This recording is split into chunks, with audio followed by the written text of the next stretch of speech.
Number एक, कोशिश की जा रही है कि एम्बेसी के सारे बंदे वहां पे बुलाए जाएंगे। पीएमएलएन के जितने वर्कर हैं यहां बरतानिया में, उन सबको इकट्ठा किया जाएगा और मैक्सिमम लोगों को, खासतौर पर जो गरीब लोग हैं, उन्हें इकट्ठा किया जाएगा। एक एक बंदे की स्क्रूटनी की जाएगी और उसको जिम्मेदार बनाया जाएगा कि वहां पे कोई ऐसी बात ना हो जिससे आर्मी चीफ की दिलादारी हो या वो परेशान हो। फिर पाकिस्तान से बंदे आएंगे, उसके बाद जो यूरोप के अंदर जो आजमूदा बंदे हैं वो भी बुलाए जाएंगे और इस तरह लंदन में, बरतानिया में आसिम मुनीर साहब का एक प्रोग्राम डिजाइन किया जाएगा। इसकी तैयारियां हो रही हैं। अब ये तैयारियां करके 400-500 बंदा शायद इकट्ठा कर ले, मे बी, हो सकता है कर भी ले। पाकिस्तान के अंदर भी एक पीएमएलएन का प्रोग्राम था, काफ लीग के और नून लीग के बंदे आए थे बहुत बड़ी तादाद में। कईयों को टिकट देके बाहर से बुलाया गया था कि ये इन्वेस्टर्स हैं, ये आ रहे हैं। 1 रुपए की इन्वेस्टमेंट वो नहीं लेकर आए पाकिस्तान में। जिन्हें इन्वेस्टर्स कह के बुलाया गया, वो बेचारा कोई टैक्सी ड्राइवर है, कोई और काम करता है, वो मेहनत मजदूरी करते हैं बाहर मुल्कों में, उनको बुला लिया इन्वेस्टर बना के। फिर जब बंदे कम पड़ गए तो वहां पाकिस्तान से बंदे पकड़ के बैठा लिए कि जनाब ये सारे ओवरसीज हैं। आर्मी चीफ ने जाके वो सियासी जलसे से खिताब भी कर लिया। अब यहां पे भी इसी तरह सियासी जमातों का जलसा इकट्ठा किया जा रहा है जिससे आर्मी चीफ खिताब करेंगे, मगर ओवरसीज पाकिस्तानियों ने इसके लिए एक प्लानिंग की है। अब मैं आपको डिस्क्लोज नहीं करूंगा, लेकिन ओवरसीज पाकिस्तानी बड़े पैमाने पे वहां बाहर एहतजाज करने आएंगे और वो इस तरीके से एहतजाज कर रहे हैं और कुछ हिकमत अमली उन्होंने ऐसी बनाई है कि जो पाकिस्तान में उनकी फैमिलीज को परेशान किया जाता है वो ये रजीम नहीं कर पाएगा। इनके लिए वो करना मुमकिन नहीं होगा। बकौल ओवरसीज पाकिस्तानियों को उन्होंने अच्छा बंदोबस्त किया इस मरतबा, लेकिन अभी तक जो है यहाँ बरतानिया में जो एस्टेब्लिशमेंट है पाकिस्तानी, उन्होंने अभी तक फाइनल नहीं किया कि क्या वाकई आसिम मुनीर साहब को बुला के ये वाली सारी कार्रवाई होगी या नहीं होगी।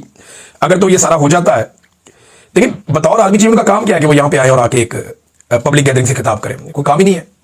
दिफा का काम है, जाए अपना काम करें। मईशत के अंदर घुसने का कोई काम नहीं है, फॉरेन पॉलिसी में घुसने का कोई काम नहीं है, ओवरसीज पाकिस्तानियों में या पब्लिक में घुसने का कोई काम नहीं है। उनका अपना काम है। क्या आपने सुना कभी रशिया का, इंडिया का, चाइना का, बांग्लादेश का, इनके आर्मी चीफ आए और आकर ओवरसीज कम्युनिटी से खिताब करते फिरे? ऐसा तो दुनिया में कहीं नहीं होता। लेकिन पाकिस्तान वो वाहिद मुल्क है जिसके आर्मी चीफ को सारा कुछ अलाउ होता है और वजीर साथ लेकर आता है कि आओ जनाब करो, मैं आपका अर्दली।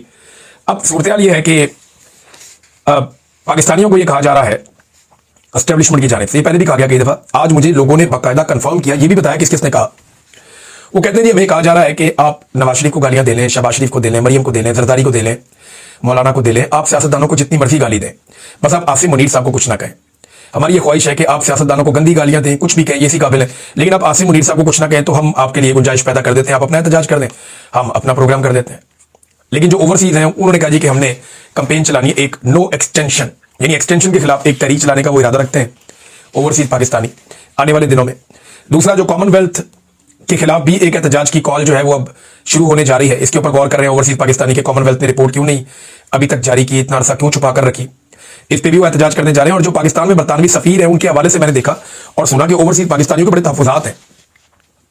वो ये कहते हैं, महसूस होता है कि जैसे पाकिस्तान के अंदर जो बरतानवी सफीर है वो शायद पाकिस्तानी मौजूदा रजीम का हिस्सा है और वो इस तरीके से चीजें करती हैं कि पाकिस्तान में डेमोक्रेसी को, ये नहीं लगता जिन लोगों ने डीरेल किया है वो उनके साथ ज्यादा उनको देखा जाता है या उनकी गुड बुक्स में। अब इस पे जो है वो ओवरसीज पाकिस्तानी के बड़े तहफुजात हैं। वो कहते हैं हम कुछ खतूत भी लिखने वाले हैं और अपने अपने एमपीज को भी हम लिखेंगे, अपने अपने इलाकों में जो एमपीज हैं उन सबको लिखेंगे और हम इस पे एहतजाज भी करेंगे, आवाज भी उठाएंगे। अब ये चंद चीजें हैं जो ओवरसीज पाकिस्तानी आने वाले वक्त में करने जा रहे हैं।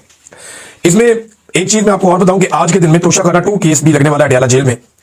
तो केस लगता है तो वहां पे अंदर लोग भी जाएंगे, जब जाएंगे तो इमरान खान बोलेगा, जब इमरान खान बोलेगा तो सब सुनेंगे और फिर सब उसी को दोहराते रहेंगे। तो आज का दिन आप ज़हनी तौर पे तैयार रहे कि अगर तोशाखाना वाले केस में लोग अंदर पहुंच गए और इमरान खान साहब को बात करने का मौका मिल गया तो याद रखिएगा बड़े पैमाने पे आपको बयानात सुनने को मिलेंगे। और आज आपको अगर उनकी फैमिली, उनकी बहनें अंदर गई तो फिर आपको बहुत सख्त स्टेटमेंट सुनने को मिलेगा। अगर बहनों को रोक दिया गया, मीडिया अंदर गया तो फिर भी आपको तगड़ा स्टेटमेंट को सुनने को मिल सकता है। लेकिन अगर मखसूस लोगों को भेजा गया तो फिर शायद जो स्टेटमेंट आप तक पहुंचे वो सेंसर करके आप तक पहुंचे। लेकिन उम्मीद यह है क्योंकि अदालत वाला दिन है तो लोग चले जाएंगे अंदर, जाके वो बात कर पाएंगे, सुन भी पाएंगे इमरान खान साहब की बात। तो देखना यह है कि इस पे इमरान खान साहब क्या रिएक्शन देते हैं और किस तरह की बात करते हैं। नाज़रीन, मौजूदा हुकूमत ने, अभी मैं आपको बताया ना कि शहबाज राणा साहब के खिलाफ भी एक इंतकामी कार्रवाई शुरू कर दी गई है, तो खबर जरा उनकी ले लें। अब जब तक वो